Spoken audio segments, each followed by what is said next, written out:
2, 1. Hello, I'm back. So we think that we figured out the problem. It just took, Matt fiddling around with the computer. There was something really wrong with it because it wasn't just a quick fix, which made me feel a little bit better. But before this one, I recorded 2 half podcasts. And then I cried in the corner because it wasn't working. So, but I got it out and here I am. So if it doesn't work this time, I'm probably going to call it a day just because, I'm human and that's all I can take. So, all right. So 200th episode. We have a new name for the podcast, Thrive Yoga Fit Transformational Coaching Podcast. If you're listening to this on iTunes, you've probably noticed the cover is different. The name is different. And so the mission slightly different, but really, I want to help people. I want to help people heal from the inside out, right? Just like how the introduction talks about. Yoga is in my blood. It's in my soul now. I use it as a tool. Meditation, coaching, and aspects of nutrition. That's what I talk about in my book. That's what, overall I promote as far as healing tools. So yeah, that's what I'm going to continue talking about in this podcast. So today's episode, 200th episode, which is quite an accomplishment.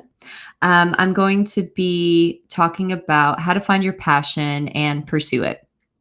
So when you find your passion within you, there is an energy that's ignited, right? And when you have that energy ignited within you, there's other things that kind of unfold on your path, right?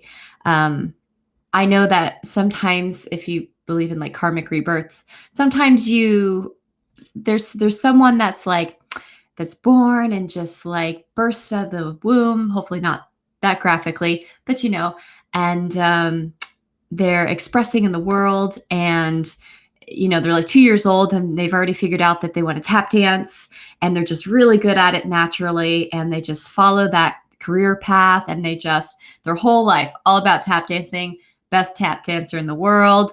I wasn't born like that and maybe you weren't born like that, so maybe you can relate. I had to do a lot of digging. And I had to remove a lot of really shitty belief systems I had about myself that kept myself buried. And once I did that work, then I was able to find my passion. So then I found it and then it kept evolving. And that's kind of why also the title of the podcast has changed and the mission slightly changed. I'm still helping people to heal from the inside out, but just slightly different, broadening my scope a little bit. So my past, my history will always be with me. I forgive myself. I love myself, but I know I'm so much more than my past, and so are you. So to talk about passion and to talk about pursuing it, I want to break down the introduction of the podcast, the new introduction, which I'm super excited about. It's got new music. It's kind of like makes me all tingly inside when I hear it. And the words are my words that I put down on paper and I read them because they inspire me. And it feels like it was channeled from my heart directly. So the most powerful force on earth is a human soul on fire. By the way, if you're listening on Facebook and if you're listening on iTunes, if you're listening on iTunes, I do a live stream on my Facebook. My name is Erin Garrity on there. You can follow me so that you can see the live stream. I also post them up to YouTube, but it takes a little while to get up there.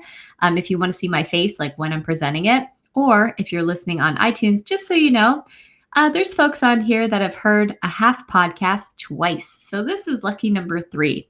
So if you're tuning in again, thank you. Thanks for listening to me over and over again. I always present it in a different way because it's sort of off the cusp. That's just kind of the way I work. But thanks for showing up.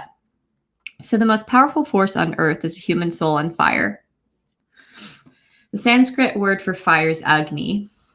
And it's also shares a root similar to ignite, right? Agni, ignite. So again, when you find your passion and to find it, if you feel like you can't tap into it, It's a lot of times because the volume of your body is turned down and the volume of your mind is turned up. What do I mean by that? Well, when you listen to the sensations in your body, there is wisdom that naturally bubbles up. When you feel those sensations, this is access to your subconscious. They call it Dhamma. So it's energy that is just pulsing below the surface. And if you don't believe me, if you ever meditate, if you ever do yoga, a lot of times I do body work on people and the same thing happens. They get like tingly energy below the surface of their skin. It's not pins and needles, it's different. It's just this awakening, this alive feeling, it's a satisfying feeling that makes you feel in touch with your deeper self, right? When you're able to touch that space within you and listen to it, then you can find your passion because you're listening to the right language. So, a lot of us though, it's about choosing to listen because sometimes being in the body is like less than pleasant, right? Sometimes it's unpleasant. If we've had a lot of physical pain, if we've had emotional pain, or if we have shitty belief systems like I did, that it was like basically a record of my top 100 greatest, mess ups in my life, like on repeat, right? So every night before bed, oh, you want to sleep? Guess what you did like 20 years ago that wasn't cool, or this person's probably judging you. So if you have that busyness in your mind all the time, you're fighting with yourself all the time. And when you do that, it's a huge waste of energy. Think about it, be honest with yourself. And if you don't think you have that problem, you do. I'm sure that you do probably, unless you're meditating like every single day. I still have that problem, right? So, but I have less of that problem, which is key because now I have more energy to pursue the things that I love. And also, I can hear the wisdom coming up. And I formed a relationship with hearing the vibrations in my body, following my intuition, my gut. Before I make any big decision, I always like take a few breaths and I feel the decision. When I feel it and it feels right, good to go. When it doesn't quite feel right, then I pause and I see maybe if I can meditate on it, see if it changes, see if I can look at it from a different angle. If the shoe still doesn't fit, then it doesn't fit, then I toss the shoe, get a different shoe, right? So in pursuing your passion, allowing your creative energies to come out, allowing yourself to tap into that part of yourself and giving yourself permission is also another thing that some people have a block around. If you're very like serious, I need to work, I need to be an adult all the time, like that's kind of a buzzkill too, right? Who wants to be around that person? I don't. And even if you are that person on the inside, you probably don't want to be around you either, right? Or maybe it takes a drink or two to loosen up. Am I right? So if that's the case, and I'm saying this very easily because this was me and, of the aholicisms, right? Workaholicism, alcoholicism, drugism. Yay. Hey, Jay Martin. Hello. What's up? I love you so much. If you're falling into that category, it's because, you're numbing out your body. You're not listening to that divine vibration from the inside. When you listen to that divine vibration on the inside, it will guide you. It will guide you. And it can be playful, right? And that's part of living and expressing in your life, that Shakti energy, as Jay would say. Stay playful. You have to. You absolutely have to. I love you too. So that's part of pursuing your passion, right?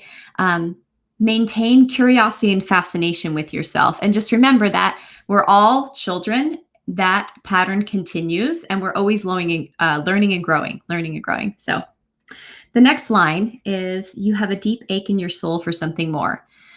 If you're not following your passion, chances are at night, when things settle down, is that there's this like unsettled feeling below the surface, right? It's almost like an itch that you didn't quite get to scratch, or like a meal that you didn't get to that point of, yes, I'm satisfied. So if you have that is your soul speaking to you, right? What do you want? what do you need? You might need things like comfort and soothing. You might need a hug, or you might need to like nourish yourself. Those things for sure. But I'm talking about this like deeper itch, right? If you don't listen to that, it will haunt you. And for good reason. It needs to haunt you, baby, because you need to come alive. And that's the next line that I have, to come alive, right? So that deep ache in your soul, it's there, right? Just like if you have a pain somewhere, you're like, ow, ow, why, ow? It's because it wants your damn attention, right? So it's not necessarily bad. It might be unpleasant, right? But if you go into it and you face it, you can transmute it and kind of decode it. What is this pain trying to teach me?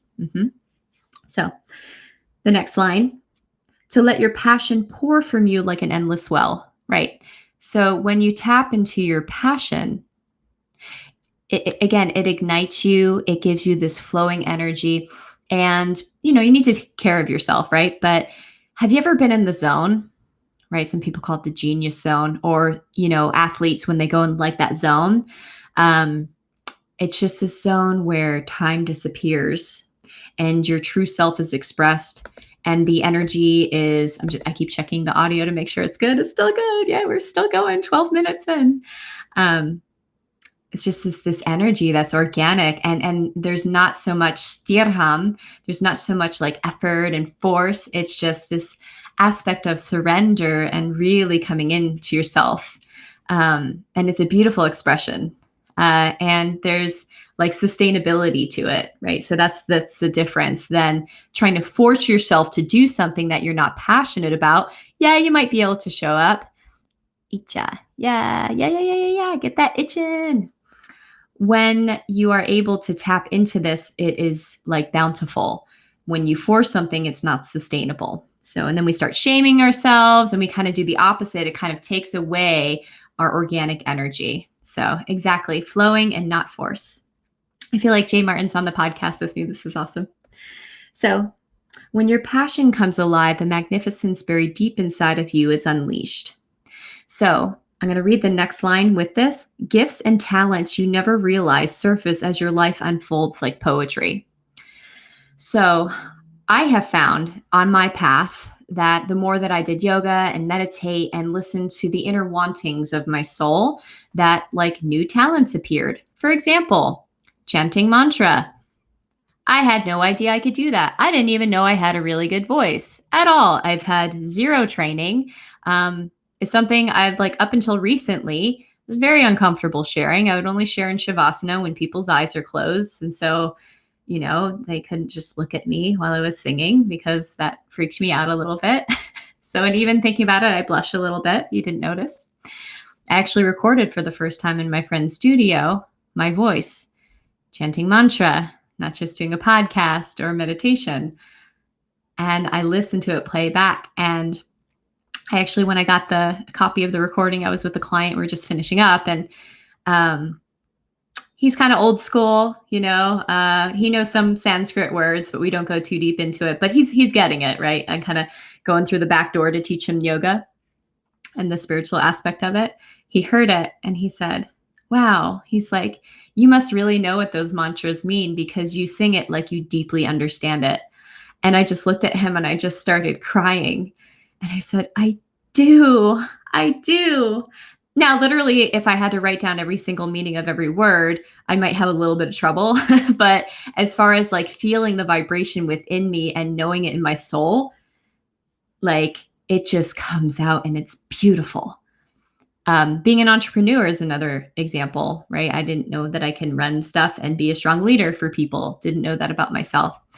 I won't go on, but I could. But if you think about yourself and how you've evolved with your gifts, you've probably changed if you're on the path because that's how it happens, right? If you put anything into the fire over and over again, right, it purifies it. And by purification, I mean doubt falls away. Anything that's holding you back, like those voices, any shitty belief systems that prevent you from showing up fully and expressing, those can be sort of melted off, right? That's a huge part of your passion. And again, pursuing it. this will give you clarity the more you melt those away. Right. So, and again, it unfolds like poetry. It's pretty serendipitous the way things happen. And then I've found that the more that you do these practices and you sort of have a relationship with yourself, AKA your little mini universe, um, people will cross your path that help you to, complete your mission, that help you to fulfill things. And you might be a connector for them too, right? So we're all messengers for each other. It's a beautiful thing. You can do hard things. I can show you how. Well, that's a little bit of me being coachy there, but you can do hard things. It was a phrase that I took from sort of like a line, like in the biz, right? In the coaching biz, you can do hard things because you can. Like I remember asking in the beginning of my journey and having clients ask, when's it going to get easier? When's it going to get easier? It's not that it gets easier. It's like you get better. You have more tools and you get used to the sensations of like pleasant and unpleasant, and you don't have to avert and you don't have to like run towards. There's two yoga sutras I've been quoting lately. It's 2.7 and 2.8, I believe. And it's Sukha Anushayi Ragaha, and then Dukkha Anushaye Ragaha. And it talks about our sort of craving and clinging to things that bring us satisfaction naturally, right? Yes, please, more chocolate, more ice cream, right? But then also a clinging towards the things that bring us dissatisfaction, right? So that loop of misery that we get in, the samsara, that misery that I call it samsara sanskara, that might be redundant, but it's sort of this loop that we get into and it tickles a little part of our brain. And so we cling to this dissatisfaction, or we cling to that averting pattern. And when we do that, again, it's not a wise use of our energy. If we think of, brahmacharya, like non-excess, like if you're pursuing the things that really bring you like a lot of pleasure, or, averting from the things that dissatisfy you, it could be a big waste of energy. Now, is there a way to do it kind of yogically, tantrically to keep you on the path? Yeah, sure. There's different views on things. But if we're just like shutting down because we don't like something in our preference and we're using so much energy not on our path to avoid it, yeah, I mean, probably we can like reframe that, look at it a little different. Maybe, not avoid things so much or try to control our circumstances. So part of this exploration, it's just like, when an artist is painting. I have a couple of friends that are really great artists, including my partner. But you make one brushstroke that's like, oh, like I didn't quite mean to do that. But then like you look at it from a different angle and you start to like work it in, right? And when you do that, it becomes something beautiful. And maybe it wasn't what you expected, right? And that's that aspect of surrender, Ishwara. Maybe it's not what you expected, but it's what came out, and it's beautiful, and it's actually better. Because when we have an agenda too much, right, we think it, not that we're not attached to our result or trying to produce a result. It's more of like we're trying to control the how. That makes sense. So sometimes the how is presented by the universe in different ways, and being accepting of that and sort of loosening up the reins a little bit can help unblock us. All right. This is Thrive Yoga Fit Transformational Coaching. Naturally. Okay. I teach you how to heal yourself and make a living doing it, and healing yourself from the inside out. When you're on the path of your passion, I believe personally that you do heal yourself from the inside out. When you're doing what you're called to do, when you're doing something in service to others to help them, and hopefully, that would be like in some way, if you're really following your passion and what, like your soul is aching for you to do, this will happen. You will heal, right? And then you show up. I know for me, teaching yoga, every time I show up, I'm healing myself as I heal others, right? Because, it's, and another thing too, I tell my YTTs is like, you don't have to be perfect. That it simply doesn't exist, right? And if it did, a lot of stories and literature, like the person dies. Why? Because it can exist. right? So part of the beauty is making mistakes and fumbling and the concealment and revealment, right? The universe opens and closes its eyes. Um, and being okay with that, being okay with it not being perfect. But as far as passion and pursuing it, as long as you keep pulling in, if you get comfortable with being uncomfortable, you find that passion. And then of course, organizational tools are necessary, right? To guide your mind to set intention, sankalpa.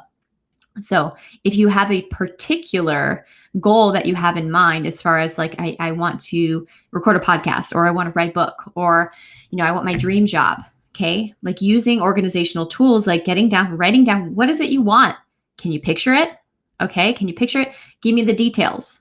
You got the details. How does it feel in you? Then you combine the thought and the feeling in your body for electromagnetic force. You literally make yourself a magnet. And then you do the work and you keep showing up. And when you keep doing the work and you keep showing up, then you get practice at it, you get really good at it, and then things start to happen. And all along the way, you're letting go of all the doubt, all those shitty belief systems, right? And you keep coming back to yourself, coming back to that space of wholeness, of peace, of love. And so take a moment now and breathe. And what is your heart's desire? What is that thing that you really just want to co-create, put out in the universe? Imagine it happening. What is the feeling? Can you hold that image in your mind as you breathe deep in and out through your nose? And feel that feeling. And just imagine this power that is forming behind that creation. And it's like wind in your sails. And relax your body.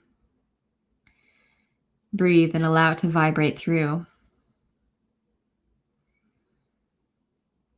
You deserve to pursue your passion. You have the ability to find it. And I promise you, it's not too weird or quirky. And you can heal yourself, because the more that you listen to your soul, the more you're automatically going to heal yourself. Keep coming back to yourself, listening, breathing, allowing yourself to be seen and expressed. Be open to signals and messengers from the universe that are there to help you. Write it down, look at it often, and be open to receiving.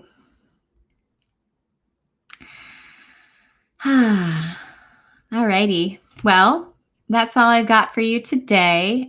So again, a lot of big changes. Welcome to the new brand of the podcast, Thrive Yoga Fit Transformational Coaching. Yay.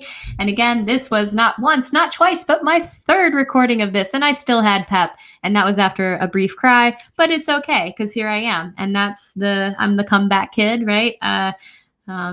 Yeah, I might cry about it, but then I'm going to boss it up. So I walk the walk. So thank you so much, by the way, if you've been supporting the podcast for a long time. I appreciate you. Also, just a side note, we are doing a retreat to Tennessee in Fairfield Glades. So we decided to put off the Bali retreat because, everything going on. But a lot of people just kind of want to get away. So if you're one of those people, we're getting a flyer up. We're getting all the details together. I think we're about half sold out already. If you're interested, email me, Erin@erincoach.com, and you can get on that list. And I can share the deets with you. If you're on the email list, you'll be getting an email. And if you follow me on Facebook, again, Erin Colleen Garrity, you'll see the live streams. And I also try to upload it to YouTube if it lets me. All right. Thank you so much, everyone, for listening. Have a great afternoon, and namaste.